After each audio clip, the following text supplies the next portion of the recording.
Paulo, hindi feel makatrabahong muli si Janine?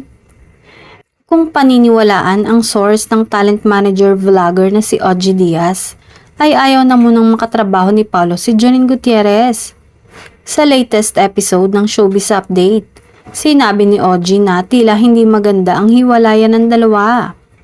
Ako naman, kahit hindi sabihin yon, syempre, diba, di ka muna makikipagtrabaho?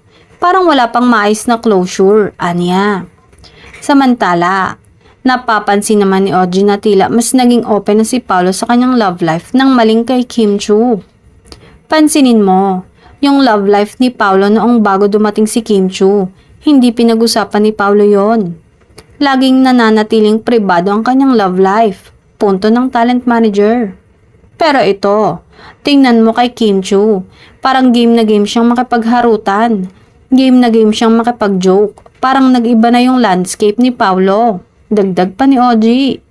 Ayon pa dito, baka daw umiiwas na din si Paulo dahil nga nagkakamabutihan na sila ng aktres ngayon na si Kim. Kaya stick muna siya ngayon sa ka-love team na si Kim Chu. Mas bumongga nga ang karera nito mula nang makapareha ang Chinita Princess ng Kapamilya Network.